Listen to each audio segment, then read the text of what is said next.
Assalamualaikum warahmatullahi wabarakatuh.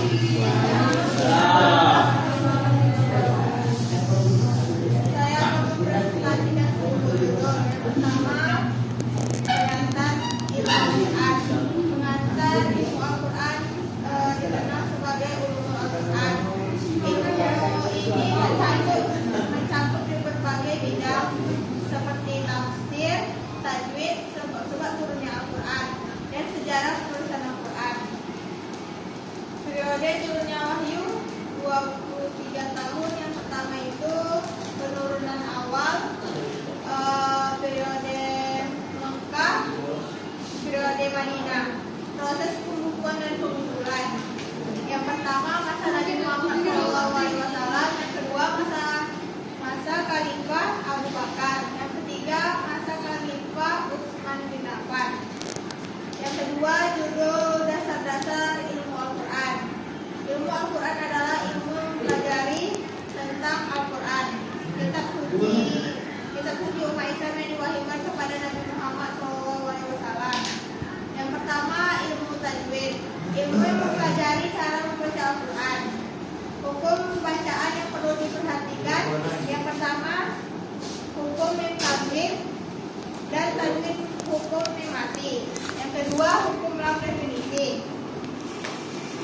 Yang kedua ilmu tafsir, ilmu yang mempelajari penafsiran Al-Quran. Metodenya seperti tafsir bi al-matsur. Yang kedua tafsir bil ar-rai. Yang ketiga tafsir bil al-syarah. Yang ketiga istimewaan Al-Quran. Al-Quran adalah kitab suci umat Islam yang diwahyukan oleh Allah SWT kepada Nabi Muhammad melalui malaikat Jibrilnya. Yang pertama, keistimewaan dari segi isi dan ajaran. Al-Quran mencakup ajaran yang komprehensif, tidak hanya tentang ibadah, tetapi tentang seluruh aspek kehidupan manusia.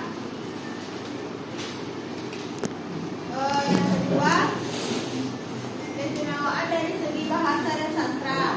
Yang ketiga, keistimewaan dari segi penjagaan dan keautentikan. Yang keempat, segi dari isi dampak dan pengaruh Al-Quran. Yang keempat, nama dan sifat Al-Quran. Al-Quran adalah wahyu terakhir yang diturunkan kepada Nabi Muhammad SAW. Nama-nama Al-Quran yang pertama Al-Furqan, Al-Kitab, Al-Tanzir, Al-Zikr, seperti firman Allah.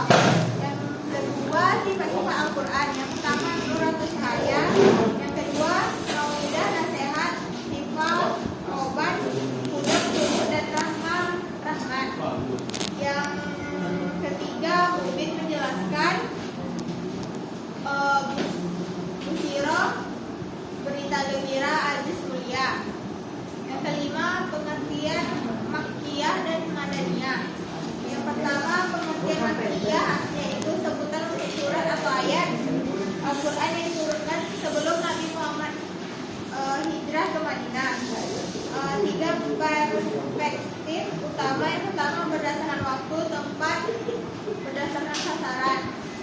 Pengertian madaniyah, istilah untuk surah-surah atau ayat-ayat yang diturunkan kepada Rasulullah SAW. Yang keenam, berkahnya Al-Quran dalam kehidupan. Al-Quran adalah kitab suci yang berisi ajaran agama, kisah, perintah, dan larangan. Berkah Al-Quran meliputi yang pertama kesederhanaan dan kemurahan hati. Yang kedua keberanian. Yang ketiga kesetiaan dan amanah. Yang keempat kejujuran. Yang kelima kesabaran. Yang ketujuh adalah pengobatan Al-Quran. Pengobatan Al-Quran adalah penyembuhan penyakit lahir dan batin berdasarkan petunjuk Al-Quran. Metodenya seperti ruqyah syariah, pemanfaatan bahan alami, pola hidup sehat sesuai tuntunan Islam. Yang ke-8, adab penuntut ilmu dan menghafal Al-Quran. Yang pertama ada menuntut ilmu adalah kewajiban setiap muslim. Adab meliputi niat ikhlas karena Allah. Yang kedua, mengamalkan Al-Quran. Yang ketiga, memuliakan dan mengagungkan Al-Quran. Yang kesembilan, asbabun nuzul. Asbabun nuzul adalah ilmu tentang sebab atau turunnya ayat Al-Quran, membantu memahami konteks dan makna ayat dengan lebih baik. Yang ke-10, rezeki di dalam Al-Quran. Rezeki adalah pemberian Allah, baik materi maupun makna. Rezeki adalah ujian. Cara meraih rezeki yaitu yang pertama takwa kepada Allah, yang kedua syukur, yang ketiga usaha yang halal. Baiklah, saya masuk di sesi pertanyaan. Ada yang mau bertanya? Saya Asilana Dani, saya akan bertanya kepada Tasya. Apa manfaat utama membaca Al-Quran menurut hadis? Jawabannya mendapat syafaat di hari kiamat. Ada lagi yang mau bertanya? Saya Natasha Berarti, saya ingin bertanya kepada Natasha Felicia. Pertanyaannya adalah apa saja metode pengobatan yang dianjurkan di dalam Al-Quran? Jawabannya ruqyah syariah, pemanfaatan bahan alami, dan pola hidup sehat. Ada lagi yang mau bertanya? Saya, kenalkan nama saya Salsabila Evelyn. Saya ingin bertanya, apa fungsi mempelajari asbabun nuzul? Memahami konteks dan makna ayat dengan lebih baik. Oke. Baiklah, sekian presentasi saya hari ini. Saya bila ada salah, assalamualaikum